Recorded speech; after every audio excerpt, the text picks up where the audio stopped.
அர்த்தம் புரியுதா? இது இன்னைக்கு நேற்றைக்குள்ள கதை இல்ல. இயேசுவின் முன்னாலே இயேசு நற்கருணையை பற்றி பேசிய பொழுது ஒரு கூட்டம் வெளியேறுகிறது. ஆனால் அன்புமிக்கவர்களே, ஒன்றை நன்றாக புரிந்து கொள்ள வேண்டும். எல்லாவற்றிற்கும் இரக்கத்தையும் அன்பையும் மன்னிப்பையும் போதிக்கின்ற ஆண்டவர் 100 ஆடுகளிலே 99 ஆடுகள் கிடைத்து ஒன்று காணாமல் போனாலும் 99 விட்டுவிட்டு ஒன்றை தேடி போன ஆண்டவர், காணாமல் போன மகன் எல்லாவற்றையும் இழந்து விட்டு வந்தாலும் இரக்கத்தோடு அவனுக்கு ஆடைகளை போர்த்திய அதே ஆண்டவர் நற்கருணை பற்றி பேசிய பொழுது விலகி சென்ற மக்களை திருப்பி கூப்பிடவே இல்லை. எங்கேயாவது கூப்பிட்டாரா? இல்லப்பா, நான் தெரியாம பேசிட்டேன், வாங்க வாங்க நான் உங்களுக்கு ஏற்றவாறு கொஞ்சம் அட்ஜஸ்ட் பண்ணி பேசுறேன் அப்படின்னு கூப்பிட்டாரா? இல்ல. இப்ப இயேசுவுக்கு வருத்தம் கிடையாது, பேதுருவுக்கு பயங்கர வருத்தம். என்னப்பா இப்பதான் அழகா அப்படி கூட்டம் எல்லாம் கூடி வருது, இதுக்கு முன்னே இவர் கடுமையா பேசி எல்லாத்தையும் திருப்பி விட்டுறாரு அப்படின்னு பேதுரு வந்து என்ன செய்றாரு? இயேசு அப்படி ஒரு மாதிரி பாக்குறாரு சோகத்தோட. பேதுருவிடத்துல இயேசு கேட்டாரு, ஏன் உனக்கும் போணுமா, நீயும் போ. அர்த்தம் புரியுதா? இல்லப்பா அவங்க போனா என்ன, இவங்க எல்லாம் இருக்கிறாங்க இல்லையா, நமக்கு அட்ஜஸ்ட் ஒண்ணும் கிடையாது, அவங்க போறாங்க, உனக்கும் போணுமா, நீயும் போ. அப்ப ஒன்றை புரிந்து கொள்ள வேண்டும், நற்கருணையின் மேல் அன்பு இல்லாதவர்கள் இயேசுவின் இதயத்திற்கு ஒருபோதும் நெருக்கமாக முடியாது. இதுதான் உண்மை. அர்த்தம் புரியுதா? இப்ப இயேசுவின் இதயத்திற்கு நாம் நெருக்கமாக இருக்க வேண்டும் என்றால் நற்கருணையின் மீது நமக்கு அன்பு வர வேண்டும். வழிதவறி செல்லக்கூடிய அனைவரையும் அழைத்த ஆண்டவர் தன் முன்னால் கூட்டம் கூட்டமாக கொத்து கொத்தாக சென்ற எந்த நபர்களையும் திருப்பி அழைக்கவே இல்லை. என் உடலையும் இரத்தத்தையும் உண்டால் தான் உங்களுக்கு வாழ்வு என்று நான் சொல்லுகிறேன், அதை உங்களால் செய்ய முடியவில்லையா, செல்லுங்கள் செல்லுங்கள், அனுப்பிவிடுகின்றார். எனவேதான் இங்க இருக்கக்கூடிய எல்லாருக்கும் நற்கருணை புது நன்மை வழியாக நமக்கு வழங்கப்பட்டிருக்கிறது. அந்த நற்கருணையிலே ஆண்டவர் இயேசு இருக்கிறார் என்றால் இந்த ஒரு விஷயத்தில தான் அவர் எந்த காம்ப்ரமைஸும் எந்த சமரசமும் கிடையாது. நற்கருணையில் நீ நம்பலையா, அது உன் பிரச்சனை. எந்த காம்ப்ரமைஸும் எந்த சமரசமும் இயேசுவின் பார்வையில் கிடையாது. இது ஒண்ணு. இரண்டாவது, அழகையினுடைய பார்வை எப்படிப்பட்டது? நல்ல கவனிங்க. கேரளாவிலே சாத்தான் வழிபாடு என்று ஒரு வழிபாடு இருக்கிறது. யூடியூப்ல எல்லாம் பாருங்க, பிளாக் மாஸ்ன்னு இருக்கும். அது பிரான்ஸ்ல தொடங்கினது, நிறைய வருஷத்துக்கு முன்னாடி தொடங்கினது. இப்ப கேரளாவில் ஒரு 25-30 இடங்கள்ல இந்த பிளாக் மாஸ் நடைபெறுகிறது. நற்கருணையில இயேசு இல்ல, இயேசுவின் பிரசன்னம் இல்ல, ஒரு ஃபீலுமே வரல அப்படின்னு சொல்றவங்க கேளுங்க. அப்ப இந்த பிளாக் மாஸ் நடைபெறது எப்படின்னா, ஆலயங்களிலே அப்பங்கள் திருடு போகிறது, நற்கருணை பேழைகளை உடைத்து அப்பங்களை கொள்ளையடித்து செல்லுகின்றார்கள். ஆலயத்திலே நற்கருணை வாங்க வருகிறவர்கள் கைகளிலே அல்லது துணிகளிலே நன்மையை பெற்று பொதிந்து இந்த அப்பத்தை கொண்டு அங்கே கொடுத்தால், அந்த குறிப்பிட்ட குழுக்களத்திலே கொடுத்தால் ஒரு அப்பத்திற்கு 25,000, 30,000, 1,00,000 ரூபாய் வரையிலும் கொடுப்பதற்கு தயாராக இருக்கிறார்கள். நல்ல பிசினஸ் இல்லையா?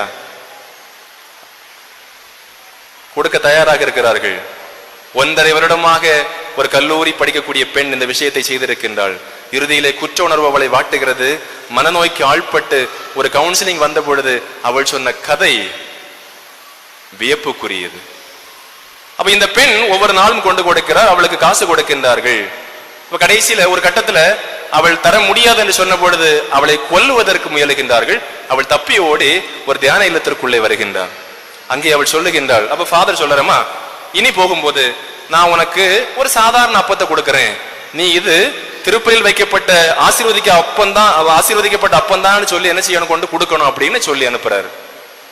அப்போ இந்த பெண் சொல்லுகிறாள், அதெல்லாம் முடியாது, அவங்களை ஏமாற்ற முடியாது. ஏனென்றால் நான் திருப்பலியில் வைக்கப்பட்ட அப்பத்தை கொண்டு கொடுக்கின்ற பொழுது ஆட்டு தலை போன்ற ஒரு எந்திரம் இருக்கிறது, அந்த எந்திரத்திற்குள்ளே அந்த பூசாரி இந்த அப்பத்தை வைக்கின்ற பொழுது இது உண்மையிலே ஆசீர்வதிக்கப்பட்ட அப்பமா இல்லையா என்று அவர்களால் கண்டுபிடிக்க முடியும். என்னை கொண்டே விடுவார்கள், என்னை கொண்டே விடுவார்கள். அவருடைய வழிபாடு எப்படி என்றால், ஒரு பீடம் அமைத்து அந்த பீடத்திலே ஒரு இளம் பெண்ணை நிர்வாணமாக படுக்க வைத்து இந்த ஆசீர்வதிக்கப்பட்ட அப்பத்தை அந்த பெண்ணினுடைய உடம்பின் மீது வைத்து அதன் மேல் சிறுநீர் கழித்து, அந்த அப்பத்தின் மீது சிறுநீர் கழித்து இரத்தத்தை ஊற்றி சாத்தானை மகிழ்ச்சிப்படுத்துவதற்காக வழிபாடு செய்வதுதான். அதாவது எதிரிகளை அழிப்பதற்கும் செல்வம் செழிப்பதற்கும் அவர்கள் செய்யக்கூடிய வழிபாடுதான் சாத்தான் வழிபாடு. ஆனால் அவர்கள் பயன்படுத்துவது நற்கருணையில் இருக்கக்கூடிய ஆண்டவருடைய பிரசன்னத்தை அவமதிப்பதன் வழியாக சாத்தானை அவர்கள் மகிமைப்படுத்துகிறார்கள். கொள்கின்றார்கள். என் அன்புமிக்க சகோதர சகோதரிகளே, என்னை கவனியுங்கள். ஒருவேளை வரிசை வரிசையாக எல்லா நாளும் நாவை நீட்டி நற்கருணை வாங்குகின்ற நமக்கு அதனுடைய மேன்மை புரியாமல் இருக்கலாம். ஆனால் அலகைக்கும் அதனை வழிபடுகின்றவர்களுக்கும் அந்த ஆசீர்வதிக்கப்பட்ட அப்பத்தினுடைய மேன்மை புரிகிறது. இன்றைக்கும் அவர்கள் அந்த வழிபாடுகளை பல இடத்திலே நடத்தி கொண்டுதான் இருக்கின்றார்கள். இது அலகையினுடைய பார்வை. மூன்றாவது, எல்லாத்துக்கும் நம்ம சயின்டிபிக் அறிவியல் அப்படிதானே சொல்றோம்.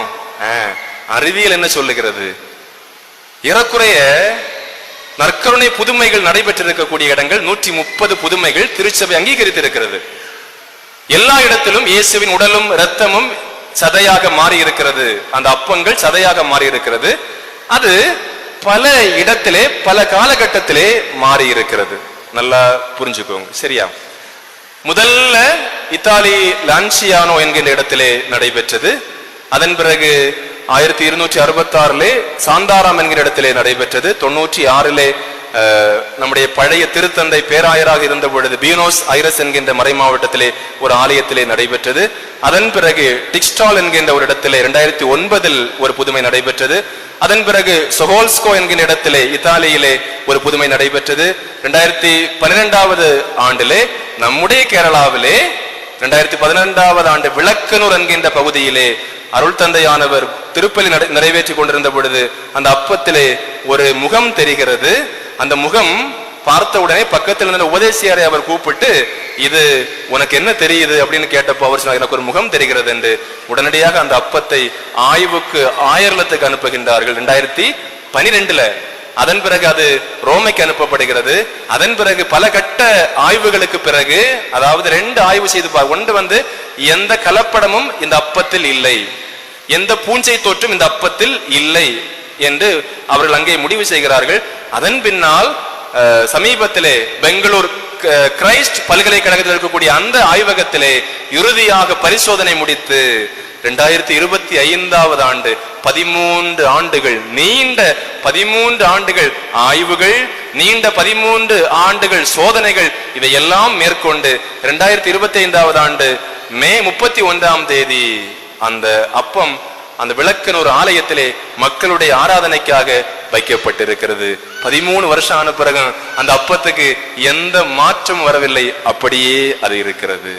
இன்னும் நான் சொல்ல வருவது, இந்த நற்கருணை புதுமைகள் எங்கெல்லாம் நடைபெற்றதோ அங்கெல்லாமே அவர்கள் கண்டுபிடித்தது ஒரே ஒரு விஷயம். இந்த சதையானது, அதாவது இவர்கள் பரிசோதனை கொடுத்தவர்கள் எல்லாருமே கடவுளை நம்பாத அறிவியல் விஞ்ஞானிகள். அவர்களுக்கு இது புதுமை, நற்கருணை புதுமை என்று சொல்லாமலே ஒரு சதை என்றுதான் கொடுக்கப்பட்டது, ஒரு கரித்துண்டு என்றுதான் கொடுக்கப்பட்டது. ஆனால் ஏறக்குறைய எல்லாருமே, எல்லாம் படிச்சவங்க தானே, சயின்டிபிக் யூகாரிஸ்டிக் மிராக்கிள் சயின்டிபிக்கலி ப்ரூவ்டு அப்படின்னு நீங்க யூடியூப்ல தேடுங்க, கூகுள் பண்ணி பாருங்க, போட்டோ வீடியோ அதனுடைய சம்மரி எல்லாமே இருக்கு. நான் ஏதோ உங்களை உசுப்பேத்த வேண்டும், நீங்கள் நம்ப வேண்டும் என்று கதை சொல்ல வரவில்லை. எல்லாமே நம்முடைய வெப்சைட்ல எல்லாம் இருக்கிறது. அதுலதான் கார்லோ அக்யூட்டிஸ் அவர் தான் அந்த ஒரு வெப்சைட் யூகாரிஸ்டிக் மிராக்கிள் என்கின்ற ஒரு வெப்சைட்டை ஏற்படுத்தி உலகத்தில் உள்ள 36 நற்கருணை புதுமைகளை அவர் அட்டவணைப்படுத்தி வரிசைப்படுத்தி வைத்திருக்கார். அப்ப இதுல இந்த கடவுள் நம்பிக்கை இல்லாத அறிவியல் விஞ்ஞானிகள் எல்லாருமே கண்டுபிடித்தது 2-3 விஷயம். ஒன்று, இந்த சதை வெட்டி எடுக்கப்பட்ட இடம் அவருடைய இதயத்தினுடைய, அந்த ஒரு ஆணினுடைய இதயத்தினுடைய திசுவின் பக்கத்தில் இருக்கக்கூடிய திசுவில் இருந்து வெட்டி எடுக்கப்பட்ட ஒரு துண்டு. இந்த துண்டை வெட்டி எடுத்த பொழுது அந்த இதயத்தில் பக்கத்திலே உயிர் இருந்தது. அந்த இரத்தம் அங்கு அதிலே திசுக்கள் உயிரோடு இருந்தது, இரத்த அணுக்கள் உயிரோடு இருந்தது. இந்த துண்டு அனைத்தும் இதயத்தின் பகுதியான மயோகார்டியம் என்கின்ற பகுதியில் இருந்து வெட்டி எடுக்கப்பட்ட துண்டு. நீங்க அந்த ஆய்வினுடைய சம்மரி, எல்லா சம்மரி பார்த்தாலும், அதாவது லான்சியோனாவா இருக்கட்டும், லாச்சியோனாவா இருக்கட்டும், அல்லது சாந்தாராமா இருக்கட்டும், பியூனோஸ் ஐரஸா இருக்கட்டும், எங்க நடந்த நற்கருணை புதுமையா இருந்தாலும் முடிவெல்லாமே ஒரே ஆய்வு முடிவு. இது மரண வேதனைப்பட்டு இறந்த ஒரு ஆணினுடைய இதயத்திற்கு பக்கத்திலிருந்து வெட்டி எடுக்கப்பட்ட தசை. அப்படி என்றால் நான் ஒவ்வொரு நாளும் கை நீட்டுகின்ற பொழுது, நான் ஒவ்வொரு நாளும் நாவை நீட்டுகின்ற பொழுது, எனக்காக வேதனைப்பட்டு தன்னுடைய இதயத்தை முழுமையாக எனக்காக தந்த அன்பின் அடையாளமாக தன் இதயத்தின் ஒரு பகுதியை தான் ஆண்டவர் எனக்கு நற்கருணையாக தருகின்றார் என்றால், அதை நான் வேண்டாம் என்று சொன்னேன் என்றால், அந்த கொடையை கொடுக்கின்றவரை நான் அவமதிக்கிறேன் என்றுதானே அர்த்தம் இல்லையா? அந்த கொடையை நான் மதிக்கவில்லை என்றால், அதை கொடுக்கிறவரை நான் என்ன செய்கின்றேன்? அவமதிக்கிறேன். எனவே நமக்கு வீடு வேணும், நமக்கு செல்வம் வேணும், நமக்கு வசதி வேணும், நமக்கு எல்லாம் வேணும். ஆனால் ஆண்டவர் வேண்டாம், ஆண்டவர் மீது உள்ள அன்பு வேண்டாம் என்று நீங்கள் நினைத்தால், முதலில் நற்கருணை பற்றி ஆழமாக தெரிந்து கொள்ளுங்கள். அதன் மீது உங்களுக்கு அன்பு வரட்டும். அதை அன்பு அதாவது எந்த குடும்பம் பலிபீடத்தோடு இணைந்து நிற்கிறதோ, எந்த மக்கள் பலிபீடத்தோடு சேர்ந்து நிற்கிறார்களோ, அந்த குடும்பங்கள் மேன்மை பெறும், அந்த குடும்பங்கள் தழைக்கும். ஏனென்றால் இந்த ஊரிலே ஒரு காலத்திலே ஒரு தலைமுறை இருந்தது. அவர்களுக்கு உண்பதற்கு உணவு கிடையாது, உடுப்பதற்கு துணி கிடையாது, இருப்பதற்கு நல்ல வீடு கிடையாது. ஆனால் அவர்கள் முதலில் ஆலயங்களை கட்டினார்கள், பலிபீடத்தை அழகுபடுத்தினார்கள். அவர்களுக்கு இருந்ததோ இல்லையோ, ஆலயத்திற்கு ஏராளமாக கொடுத்தால். ஏனென்றால் ஆலயம் நன்றானால் எங்கள் குடும்பங்கள் நன்றாகும். காலையிலேயே ஒரு ஜோடி 2 ஜோடி துணி தான் வச்சிருந்தாங்க. காலையிலே வந்து இந்த ஆலயத்திலே மக்களையும் அழைத்து வந்து காலரா, வைசூரி என்று பல்வேறு கொடிய நோய்கள் இந்த பகுதிகளை சூழ்ந்த பொழுது மக்களை எல்லாம் அழைத்து வந்து பலிபீடத்திற்கு முன்னால் கை நீட்டி கண்ணீரோடு ஜெபித்து சொன்னார்கள், மக்களே, என்ன வந்தாலும் இந்த பீடத்தை விட்டு ஒருபோதும் அகன்று போகாதீர்கள். அப்படி ஒரு தலைமுறை நமக்கு இங்கே இருந்தது. இன்றைக்கு நமக்கு எல்லாம் விளையாட்டா போயிடுச்சு. உங்களுடைய மக்களுக்கு நீங்கள் என்ன கொடுக்கிறீர்கள்? புது நன்மை எல்லாத்தையும் ஆடம்பரமா கொண்டாடி பிரிக்கிறதுல இருக்கிறோமே தவிர, அப்படித்தானே கொடுத்ததெல்லாம் வாங்கணும், அதுக்கு ஒரு ஆடம்பர தனி புது நன்மை. நற்கருணை என்றாலே சமூக கொண்டாட்டம், இணைந்து வருவது. ஆனால் நாம் என்ன செய்கின்றோம்? ஒரு கொண்டாட்டமாக மாற்றி குடியும் அதல்ல. நம்முடைய மக்களுக்கு அதனுடைய அர்த்தத்தை புரிய வைக்க வேண்டும் என்றால் முதலில் நாம் நம்ப வேண்டும். எனவே இது முதலில். இவரே உம் தாய், இவரே உம் மகன். இவரே உம் தாய் என்ற பகுதியை வாசிக்கின்ற பொழுது உங்களுக்கு மனசில் என்ன தோணுச்சோ இல்லையோ, என்னுடைய மனதில் ஒரு கேள்வி எழுந்தது. ஏனென்றால் யோவான் இளைய சீடர், பேதுரு மூத்த சீடர். யோவானுடைய கையிலே இயேசு தன் தாயை ஒப்படைக்கின்றார். யோவானை பெற்றெடுத்த ஒரு தாய் வீட்டில் இருக்கின்றார். ஆனா இயேசு என்ன செய்யறாரு? ஏற்கனவே யோவானுடைய தாய் ஒரு ஆள் வீட்டில் இருக்கிறாங்க. இயேசு இரண்டாவதாக ஒரு தாயையும் கூட கொடுத்து விடுகின்றார். இப்ப என்னுடைய கேள்வி, ஒரு ஆளுக்கு எதுக்கு 2 அம்மா? ஏன்னா நிறைய பேர் பிள்ளைகள் என்ன சொல்றாங்க, ஃபாதர் அப்பாவை சமாளிக்கலாம், எங்க அம்மாவை தான் சமாளிக்கவே முடியாது, அப்பா ஒரு டம்மி பீஸ் தான். நிறைய பொம்பளை பிள்ளைகள் அப்பாக்களை டம்மி பீஸா தான் வச்சிருக்கிறாங்க. ஏன்னா அப்பாக்களை இப்ப இரக்கம் கூடி போச்சு. ஆ இம்மா மெல்லினம், ஆ இப்பா வல்லினம், ஆ இம்மா 2 மெல்லினம். அம்மாக்கள் மென்மையா இருக்கணும், அப்பாக்கள் கொஞ்சம் வன்மையா இருக்கணும். ஆனா இன்னைக்கு எல்லாமே இரக்கத்துல போயிடுச்சு. Date, little Prince. கடைசியில அப்பாக்களை ஏமாத்துறதும் நம்ம ஆட்கள் தான். அப்பா ஒரு டம்மி பீஸ். சரி, அது போட்டு ஒரு ஆளுக்கு எதுக்கு 2 அம்மா?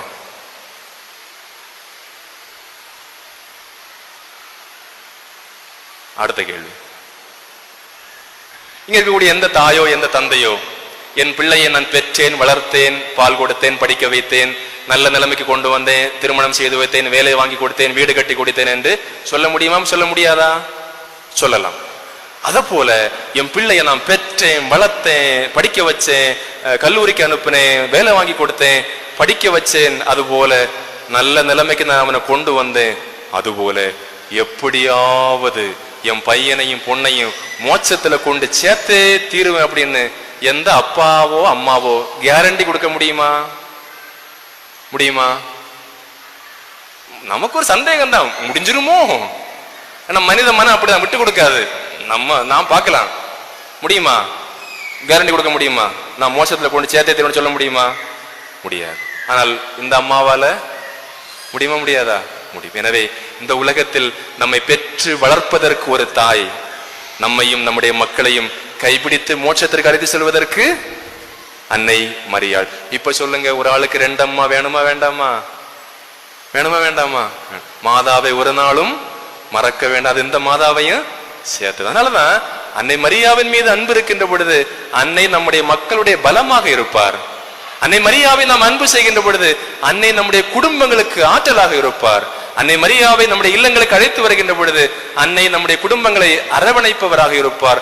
அந்த அன்னையை நீங்கள் ஒருபோதும் கைவிட்டு விடாதீர்கள். அதனாலதான் எல்லா நாளும் காலையில எழுந்த உடனே அன்னை மரியாவினுடைய அந்த படத்தையோ சொரூபத்தையோ பார்த்து, அந்த கண்களை பார்த்து 10 தடவை சொல்லணும் ஒரு ஜெபம். இந்த ஜெபம் திருத்தந்தை புனித 2ஆம் யோவான் பவுல் சொன்ன அழகான ஜெபம். நான் கற்றதிலையும் கற்றுக் கொடுத்ததிலையும் சொன்னதிலையும் சொல்லிக் கொடுத்ததிலையும் அழகான ஒரு ஜெபம். ஒரே ஒரு வரிதான், தோத்தூஸ் தூவுஸ் ஓ மரியா. அதாவது, ஓ மரியே, நான் முழுவதும் உமக்கே சொந்தம். எல்லாருமே காலையில எழும்பின உடனே அந்த மாதா படத்திற்கு முன்னால் அந்த கண்களை பார்த்து, அந்த கண்களிலிருந்து வழியக்கூடிய அருளை பார்த்து, ஓ மரியே, நான் முழுவதும் உமக்கே சொந்தம், ஓ மரியே, நானும் என் மக்களும் முழுவதும் உமக்கே சொந்தம் என்று 10 தடவை சொல்லுங்க.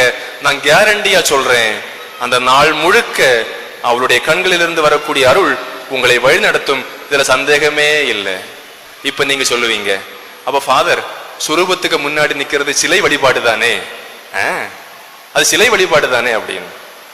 அதாவது ஆங்கிலத்திலே 2 வார்த்தை இருக்கிறது. ஒன்று ஐடல், இன்னொன்று ஸ்டாச்சு. ஐடல்னா என்ன? ஐடல் என்ன? சிலை. ஸ்டாச்சுன்னா சுரூபம், சுய ரூபம். ரெண்டுக்கும் வித்தியாசம் இருக்கு. சும்மா சிலை வழிபாடு சிலை வழிபாடு சொன்ன உடனே அதெல்லாம் சிலை வழிபாடு. முதல்ல நம்ம படிக்கணும். நம்ம அந்த மதில் மேல் பூனை, அந்த பக்கமும் சாண்டாலும் நல்லா இருக்கும், இந்த பக்கம், ஏன்னா நம்மளே ஸ்டெடி கிடையாது. முதல்ல வரக்கூடிய குழப்பதான் செய்வான். முதல்ல நமக்கு விஷயம் தெரியணும். ஐடல்ங்கிறது சிலை. சிலை என்பது என்ன? கடவுளுக்கு இணையாக வைக்கப்படுவது சிலை. அப்படி என்றால் பல மதங்களிலே கற்களை அல்லது பொருட்களை என்ன செய்வார்கள்? தங்களுடைய உயிர் மூச்சை கொடுத்து மந்திரங்கள் எந்திரங்களை பயன்படுத்தி அதை கடவுளாக நிறுவுவார்கள். கேட்டதா? கடவுளாக நிறுவுவார்கள். அது வழிபாடு செய்வதற்காக கடவுளுடைய சக்தியை இந்த மந்திரிக்கப்பட்ட அந்த சிலை கொடுக்கும் என்பது அவர்களுடைய நம்பிக்கை. இதுதான் சிலை வழிபாடு, ஐடல். ஸ்டாச்சுங்கிறது சுய ரூபம். இப்ப உங்க அம்மா அப்பா வீட்டுல இறந்து போனா என்ன செய்றீங்க? ஒரு போட்டோ வச்சு வணக்கம் செலுத்துறீங்களா இல்லையா? அது வழிபாடா? அது வழிபாடா? இல்ல. ஸ்டாச்சு என்கிறது சுய ரூபம். அதாவது எனக்கு முன்னால் கடவுள் அழைத்த ஒருவர் இங்கு வாழ்ந்தார், கடவுளுக்கு உகந்தவராக வாழ்ந்தார், கடவுள் அவரை மேன்மைப்படுத்தினார், அவரும் கடவுளை மேன்மைப்படுத்தினார். இதோ நான் ஆண்டவரின் அடிமை என்று எல்லாவற்றிலும் தன்னுடைய விருப்பம் நிறைவேற வேண்டும் என்று இருக்காமல் தன்னை முழுமையாக கடவுளுக்கு ஒப்பு கொடுத்து தன் வாழ்நாள் முழுவதும் கடவுளுக்காக வாழ்ந்த, எனக்கு முன்னால் வாழ்ந்த ஒரு அம்மா எனக்கு முன்மாதிரியாக இருக்கின்றார். எனவே நான் அவரை வணங்குகிறேன், வழிபடுகிறேன் அல்ல. நல்லா புரியணும். சிலை வழிபாடு. ஏனென்றால் கடவுளுடைய ஆற்றல் எனக்கு கிடைக்கும் சிலையை நான் வழிபடுகின்ற பொழுது, சொரூபத்திற்கு வணக்கம் செலுத்துகின்ற பொழுது அதற்கு நான் மரியாதை கொடுக்கிறேன், முன்மாதிரியாக நான் கொள்ளுகிறேன். இதுதான் ரெண்டுக்கும் உள்ள வித்தியாசம். இப்ப சும்மா நீங்க சிலதான வச்சிருக்கிறீங்களா? நாம் சிலை இப்ப நீங்க வணங்குறீங்களா, வழிபடுறீங்களா? நாம் யாரை வழிபடுகிறோம்? கடவுள் ஒருவரை மட்டும்தான் என்ன செய்கிறோம்? வழிபடுகிறோம். யாரையெல்லாம் வணங்குகின்றோம்? வணக்கம் யாருக்கெல்லாம் செலுத்துகிறோம்? மாதாவுக்கு, புனிதர்களுக்கெல்லாம், வானதூதர்களுக்கு நம்ம என்ன செய்கிறோம்? வணக்கம் செலுத்துகிறோம். ஏனென்றால் மனிதர்களை விட மேன்மையானவர்கள் வானதூதர்கள். அந்த வானதூதரை வணங்கி நின்றவர் தான் யாரு? அன்னை மரியாள். இப்ப நீங்க பாருங்க, பழைய ஏற்பாட்டுல ஆண்டவர் உடன்படிக்கை பேழை செய்ய சொல்லுகின்றார். அந்த உடன்படிக்கை பேழைக்குள்ளே 10 கட்டளைகள் வைக்கப்படுகிறது. ஆரோனுடைய தளிர்த்த கோல் வைக்கப்படுகிறது. மீதி இருந்த மன்னா வைக்கப்படுகிறது. அந்த பேழைக்கு மேலே 2 கெருபுகளை ஆண்டவர் செய்து வைக்க, அதாவது தூதர், வானதூதருடைய உருவத்தை செய்து வைக்க சொன்னார். நீங்க விடுதலை பயணம் 25வது அதிகாரத்தை முழுசு வாசிங்க. கெருபுகள் கெருபுகள் கெருபுகள் கெருபுகளே வரும். ஆண்டவர் செய்ய சொன்னது உருவம் கெருபுகள், வானதூதர்கள். அந்த வானதூதரை நீ வணங்கு என்று சொல்லுகின்றார். உடன்படிக்கை பேடையோடு சேர்த்து என்ன செய்? வணக்கம் செலுத்து. வழிபடு என்றல்ல, வணக்கம் செலுத்து. கடவுள் ஒருவரே வழிபாட்டிற்குரியவர், மற்றவர்கள் வணக்கத்திற்குரியவர்கள். அப்ப அந்த வானதூதர்கள் மனிதர்களுடைய மேலானவர்கள். அவர்கள் வணங்கி நின்றது அருள் நிறைந்த மரியே வாழ்க என்று வணங்கி நின்றது அன்னை மரியாளை என்றால் அவரை நாம் வணக்கம் செலுத்துவதிலே என்ன தவறு? என்ன தவறு? ஃபாதர் நீங்க சொல்றதெல்லாம் சொல்லுங்க, நாங்க இப்படிதான் இருப்போம் அப்படின்னு சொல்றீங்களா? அதாவது நம்முடைய இல்லங்களில் அன்னை வந்தால் மாற்றம் வரும். அந்த அன்னை அன்பு செய்ய ஜெபமாலை ஜெபிக்க நம்முடைய குடும்பங்களில் மாற்றம் வரும். இப்ப கானாவூர் திருமண வீடு என்ன பிரச்சனை? கானாவூர் திருமண வீடு என்ன பிரச்சனை? ரசம் தீர்ந்தது பிரச்சனை இல்லை, அது பழைய பிரச்சனை. கானாவூர் திருமண வீட்டுல கணக்கு கூட்டல் தவறிய வீடு, மனிதன் போட்ட கணக்கு தவறியது. ஒரு ஃபங்க்ஷன் வச்சிருக்கிறோம், 2 மாசத்துக்கு முன்னாடி நம்ம என்ன செய்வோம், உட்கார்ந்து கணக்கு போடுவோம் இல்லையா? 500 சீட் அடிச்சிருக்கிறோம், கார்டு போட்டிருக்கிறோம், 1000 பேர் வருவாங்க, யாருமே சொல்ல மாட்டோம். 1000 பேர் வருவாங்க, 750 சாப்பாடு வச்சா போதும், 1000 பேர் சாப்பாடுன்னு சொல்லுவோமா? சொல்ல மாட்டோம். என்ன சொல்லுவோம்? 1000க்கு 1200 வைப்பா, மீதி வந்தாலும் பரவாயில்ல, குறை வரக்கூடாது சொல்லுவோம். கணக்கு கூட்டல் போடுவது. கானாவூர் திருமண வீடு மனித கணக்குகள் தவறிய வீடு. அங்கே அன்னையும் வந்தார், இயேசுவும் வந்தார், கணக்கு கூட்டல்கள் சரியானது. எனக்கு ஒரே ஒரு கேள்விதான், நம்ம வீட்டுல எல்லா கணக்கு கூட்டலும் சரியாதான் இருக்கா? என்ன சொன்னா கல்யாணத்துக்கு முன்னாடி, நல்ல பையன், பிடிக்கவே மாட்டான், நல்ல வீடு, நல்ல சம்பளம் அப்படின்னு சொல்லிதான் கட்டி கொடுத்தாங்க. ஆனா வீட்டுக்கு வந்து 3 நாள் கல்யாணம் முடிஞ்சு 3 நாள் அவன் நல்லா தான் இருந்தான். 4வது நாள் சொன்னான், சாயங்காலம் 3 மணிக்கு நான் அந்த முக்கு வர போயிட்டு வரேன் அப்படின்னு அவன் போனான். 2 காலில் 4:45 போனவன் சாயங்காலம் 5:30 எத்தனை காலில் வரான்? 4 காலில் போச்சா? எனவே நம்முடைய வீடுகளில் கணக்கு கூட்டல்கள் தவறுகின்ற பொழுது அன்னை அழையுங்கள், ஜெபமாலை ஜெபியுங்கள். என்றால் எங்கெல்லாம் அன்னை பிரசன்னமாக இருக்கின்றாரோ அங்கெல்லாம் ஆண்டவர் இயேசு பிரசன்னமாக இருக்கிறார். 1983 ஆண்டிலே ருவாண்டா நாட்டிலே ஒரு காட்சி வருகிறது. கிபேகு என்கிற இடத்திலே அன்னை மரியாள் காட்சி கொடுக்கின்றார் 3 குழந்தைகளுக்கு. இந்த உலகத்திற்காக ஜெபியுங்கள், ருவாண்டாவிற்காக ஜெபியுங்கள். ருவாண்டா மனம் மாறவில்லை என்றால் கலவரங்களை சந்திக்க வேண்டியது வரும். இந்த உலகம் இதுவரையிலும் காணாத பேரழிவை சந்திக்க வேண்டி வரும் என்று அன்னை மரியாள் மேரி கிளேர், அல்போன்சின், ஜொதாலின் என்கின்ற 3 குழந்தைகளுக்கு காட்சி கொடுத்து சொல்லுகின்றார். யாருமே நம்பல. 1994 ஆண்டு, சரியாக 13 ஆண்டுகள் கழித்து ருவாண்டா இதுவரையிலும் காணாத பேரழிவை சந்தித்தது. நீங்க யூடியூப்ல தேடி பாருங்க, ருவாண்டன் ஜெனோசைடு.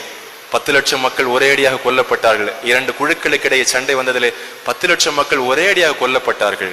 அந்த நேரத்திலே ஒரு வீட்டுல ஒரு அம்மா, ஒரு அப்பா, ஒரு அண்ணன், ஒரு அக்கா, ஒரு தங்கச்சி, இன்னொரு பையன் வெளிநாட்டுல படிச்சுட்டு இருக்கிறான்.